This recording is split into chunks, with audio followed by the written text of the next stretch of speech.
Fala galera, tudo bem? Tá começando mais uma entrevista com o Lupa. O nosso convidado de hoje é Frank Pavan. Ele é advogado especializado em meio ambiente, engenheiro ambiental e doutor em engenharia civil pela COP da FRJ, além de ser parceiro do Lupa. Ele vai falar um pouquinho sobre novo marco de saneamento e eu queria começar esse vídeo já agradecendo pela disponibilidade de nos ajudar. Muito obrigada, Frank. Bom, inicialmente eu gostaria de agradecer pelo convite da Lupa.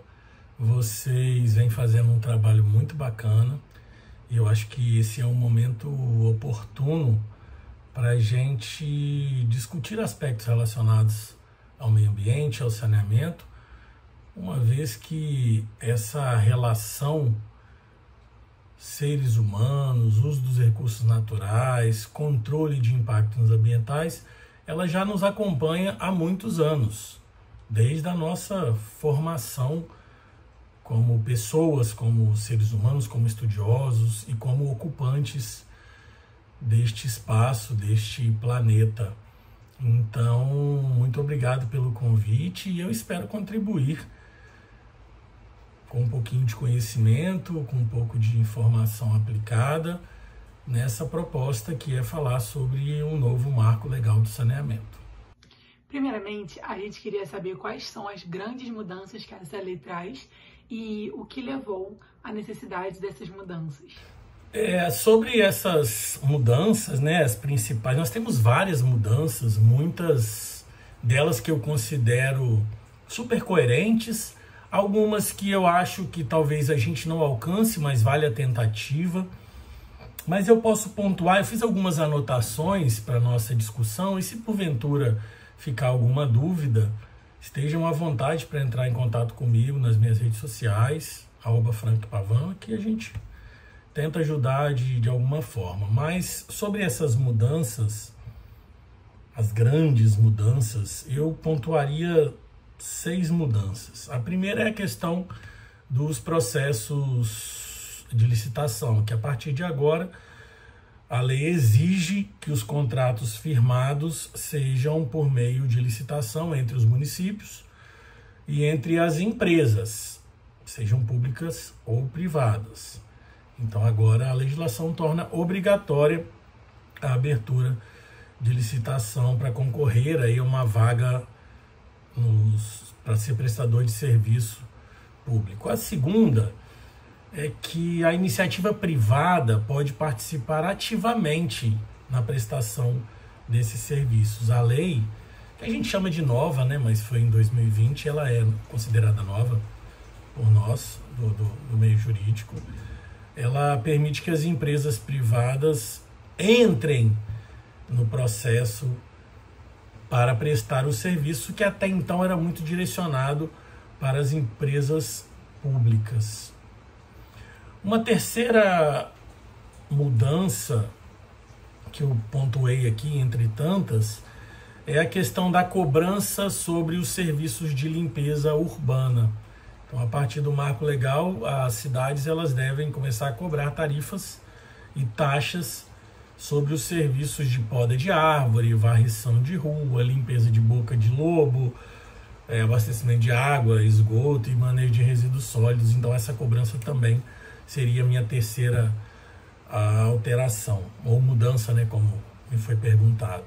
A quarta mudança que já é discussão antiga, né, que a gente vem discutindo há muitos anos, não só na questão do saneamento, mas também com as políticas de resíduos sólidos, é a extinção dos lixões em todo o país. Bom, na nossa política de resíduos sólidos de 2010, já se falava, né, já se estipulavam datas para a extinção desses lixões e agora o novo marco, 14026, ela vem trazendo uma roupagem nova para poder promover a extinção desses lixões. Uma quinta mudança, que eu acho super importante, super válida, mas é um mega desafio, é a questão da agência reguladora, da Agência Nacional de Águas, que passa a ser chamada Agência Nacional de Águas e Saneamento, que passa então a regular e a editar as chamadas normas de referência dos serviços públicos de saneamento. Então, o Ministério da Economia ele tem a função de destacar esses servidores e essas entidades da administração pública federal para auxiliar a ANA nesses serviços. Então, assim, entre as responsabilidades da regulação da ANA, tá, avaliar as melhores práticas regulatórias do setor, realizar consultas e audiências públicas. Isso torna o princípio da publicidade aplicado aqui no processo da execução da lei e na aplicação dessa política pública. Formação de grupos de trabalho, de entidades reguladoras, fiscalizadoras, e também um incentivo à representação municipal nas discussões, a questão da fiscalização e principalmente as normas que têm uma relação com o serviço de abastecimento de água e esgoto. Além disso, também a legislação propõe a criação do Comitê Interministerial do Saneamento Básico, que é presidido pelo Ministério do Desenvolvimento Regional, para tentar articular as relações entre os órgãos federais atuantes na área. E por fim, dentro dos 6 itens que eu pontuei, das 6 mudanças que eu pontuei, aqueles municípios menores podem já, né, que a lei já está em vigor, contratar o serviço de água e esgoto em bloco. Acho que a gente vai falar um pouquinho mais disso daqui a pouco, mas há essa possibilidade dessas cidades menores e com menos recursos terem uma ajuda, uma contribuição para compor um bloco de pequenos municípios que precisam ser ajudados, se assim posso dizer. Então, acho que dentro desse primeiro questionamento das mudanças, de forma resumida, a primeira mudança é a questão do processo licitatório, a segunda é a participação da iniciativa privada, a terceira é a cobrança por alguns determinados tipos de serviço de limpeza urbana, a quarta é a questão do extermínio dos lixões e a quinta, criação da agência reguladora a nível federal. Nós já temos agências reguladoras, mas agora a gente vai ter uma agência federal, que é a Agência Nacional de Água e Saneamento.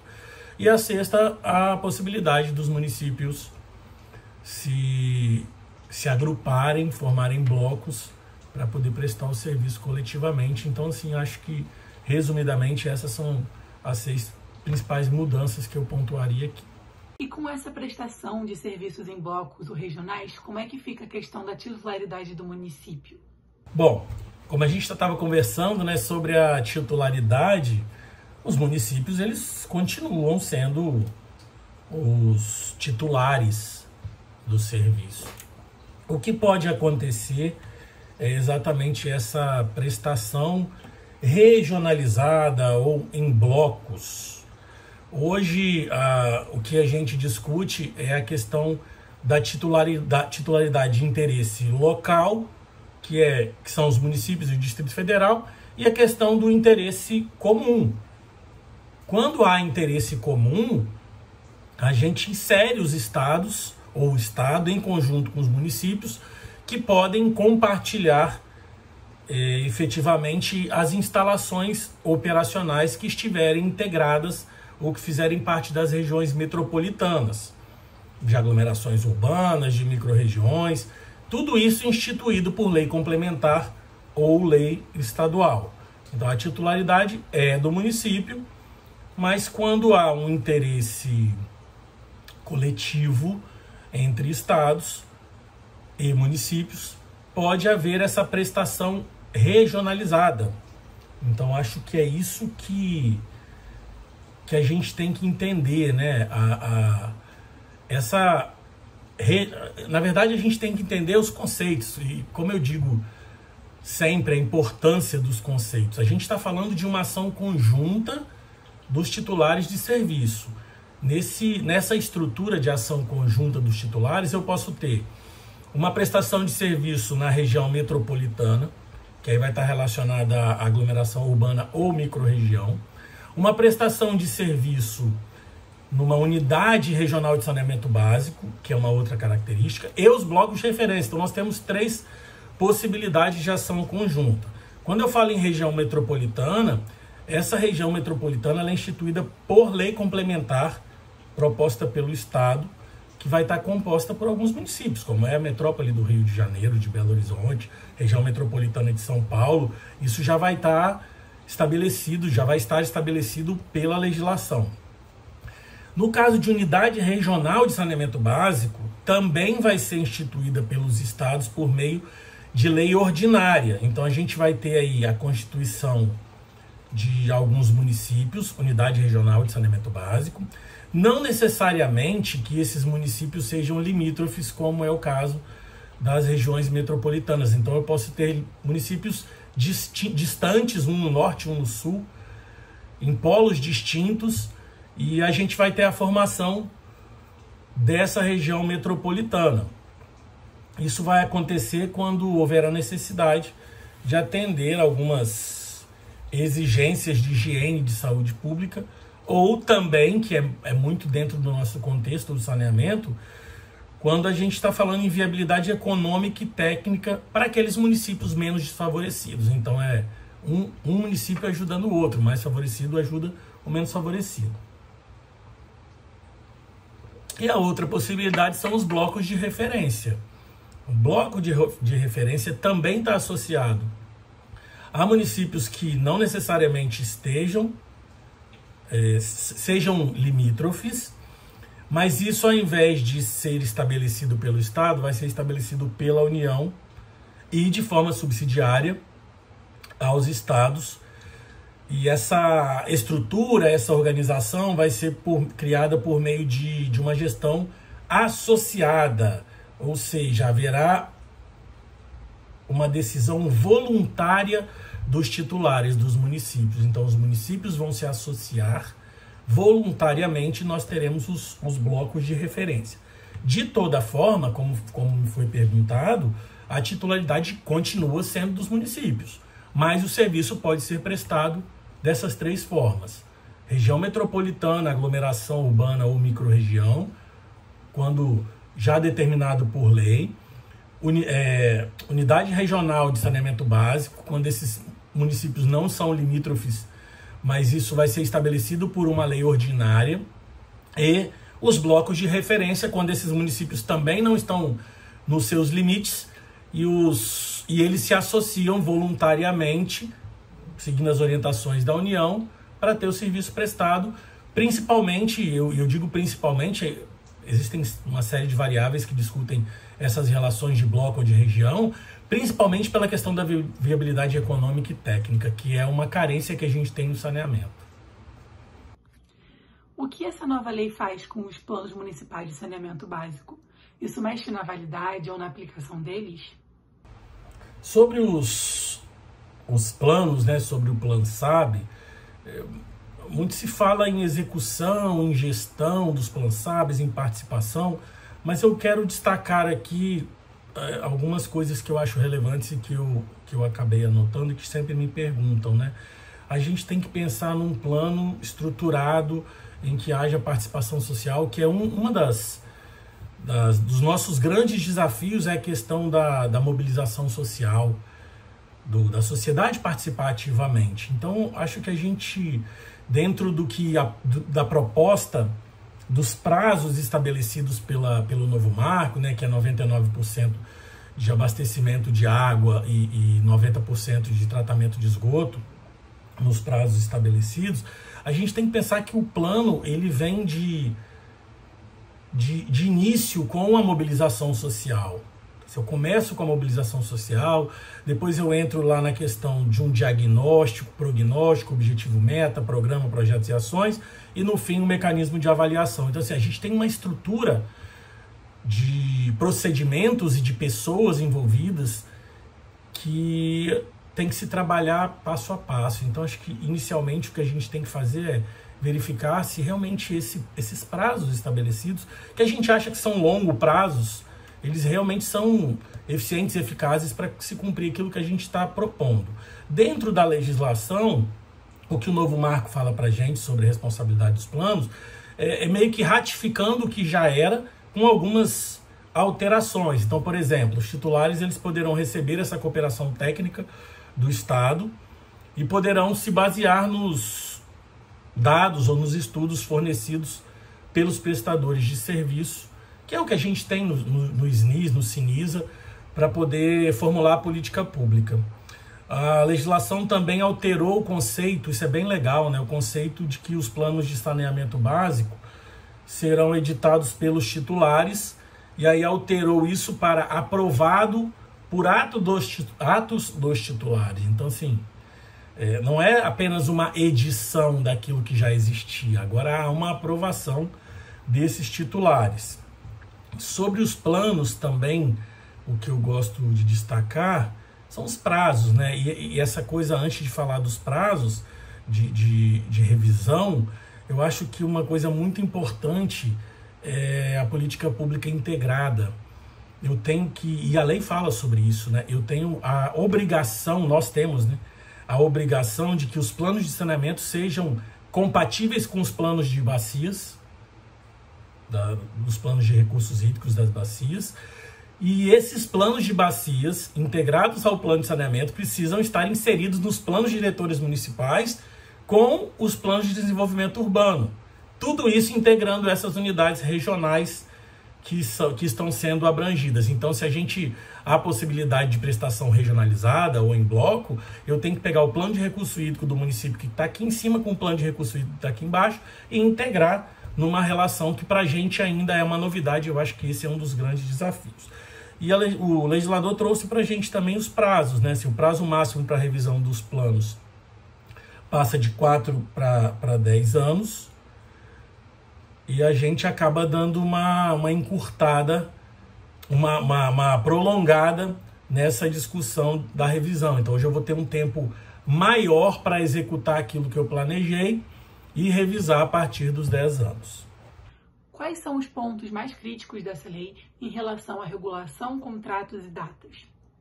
Sobre os contratos, né? Os contratos vigentes, eu vou falar primeiro dos contratos. Os contratos vigentes, eles permanecem e os prestadores de serviço, eles precisam se adequar aos prazos estabelecidos pela lei, tecnicamente, economicamente, financeiramente. Para isso existe uma orientação jurídica, legal, técnica, que direciona para essa verificação e essa avaliação da capacidade técnica, econômica, financeira, para que esses contratos vigentes sejam cumpridos no novo prazo estabelecido. Para os novos contratos, a gente vai ter, então, um contrato novo, seguindo já o novo marco de saneamento. Então, assim, não há qualquer tipo de prejuízo contratual, uma vez que essas empresas já contratadas de contratos vigentes, elas têm a possibilidade de apresentar as suas propostas para se adequar ao que a legislação está estabelecendo para a gente. Frank, agora a gente quer saber qual é a sua opinião. Você acha que essa nova lei traz realmente melhorias ou que ela só traz mais desafios para a universalização do serviço de saneamento? Bom, na minha opinião, eu acho assim, eu sou bem otimista para tudo, mas realista em todos os sentidos. E eu acho que o novo marco, ele tem muito a beneficiar a sociedade e principalmente nesse início, né? Só fazendo um adendo, tá todo mundo meio perdido, assim, tentando se localizar, até porque alguns estados tiveram migração ou alteração contratual ou de prestador de serviço. Então tá todo mundo naquela fase de tentar compreender o que precisa, o que pode ser feito e o que temos para fazer. Que tipo de recurso eu tenho financeiro, técnico? E aí abro agora assim uma sugestão que hoje o saneamento ele é um mercado de trabalho para todos os profissionais de todas as áreas. Desde a área técnica da engenharia, da química, da biologia, do direito, da administração, até a sociologia, ciências, graduação ou profissionais da área de ciências humanas são extremamente importantes para a gente no contexto da aplicação, porque o novo marco traz para a gente esse viés de aplicação. Não fica muito... Se vocês pegarem aí a lei para dar uma dissecada, uma lida, vocês vão ver que a aplicação o tempo todo. A gente tem o aspecto teórico, jurídico, conceitual, que é o embasamento, mas isso é aplicação o tempo todo. Então eu acho assim que veio numa boa hora, numa hora importante. Os nossos dados de saneamento, eles vêm tendo algumas alterações ou flexibilizações em determinadas regiões, mas o marco traz para a gente essa padronização, que é a palavra-chave, né? Universalização do acesso aos serviços. Só que para universalizar alguma coisa, eu preciso de profissionais, eu preciso de conhecimento, de tecnologia, e preciso também de incentivo financeiro, preciso de dinheiro. Então eu acho que esse é o ponto positivo, um ponto muito positivo, na minha opinião, já que vocês me perguntaram, né, sobre o que eu acho, né? Eu acho que o marco tem muito a contribuir agora e a melhorar os nossos serviços. O que eu não gosto muito são os prazos. Eu não gosto muito de prazo. Assim, prazo em lei, né? Eu não gosto muito de prazo, eu vivo de prazo. Eu não sou, porque assim, o prazo em lei deixa, ao mesmo tempo que é bom, porque dá essa pressionada e a gente começa a correr contra o tempo, pode causar um certo desconforto da gente perceber, cara, como é que eu vou universalizar um serviço num estado que está com 30% de abastecimento de água, e se eu não tenho tecnologia, se eu não tenho profissionais, se eu não tenho dinheiro, como que eu vou universalizar isso? Ah, vamos fazer um bloco, vamos criar um bloco de referência. Mas e o estado que tem um pouco mais, será que ele consegue universalizar no prazo que está estabelecido para também ter a oportunidade de contribuir para aquele município? Então, assim, acho que é um mega desafio, um grande desafio, e a gente está trabalhando para isso, formando profissionais a todo instante, estudando, se adequando. Trabalhar com meio ambiente e saneamento não é fácil. A gente vira as costas e tem uma obra nova, uma edificação nova numa área irregular ou uma rede que foi ligada de forma irregular. Enfim, a gente está trabalhando constantemente. Eu acho que o novo marco de saneamento ele é muito bem-vindo no momento em que a gente está discutindo a questão de saúde pública, de saneamento, de falta de água, de esgoto ou qualquer outro serviço para o nosso país. Bom, e agora para fechar, uma perguntinha meio capciosa, mas você acha que essa lei 14.026, ela é suficiente para a gente alcançar esses objetivos? Olha, falar em suficiência, né, se a lei é suficiente, a lei ela é preparada para ser aplicada. Então, se a lei é suficiente, depende da participação coletiva. Só ter uma lei não é suficiente. Veja que nós temos uma série de leis aí, ambientais, criminais, cíveis. É proibido jogar resíduo na rua. Tem gente jogando. É proibido matar, tem gente matando. Então, se você fala que para as pessoas economizarem água, não jogarem resíduo na rua, não jogar resíduo no vaso sanitário, está escrito na lei, depende da gente. E não da gente só profissional da área técnica, depende de todas as pessoas. Saneamento é uma ação coletiva. Nós precisamos de participação coletiva de todo mundo da sociedade, não só das universidades, nem das prestadores de serviço. Eu tenho falado muito isso, né, porque o nosso indicador de perda no abastecimento, ele é bem ruim. Né? Se ninguém perde menos de 30% no abastecimento de água no país.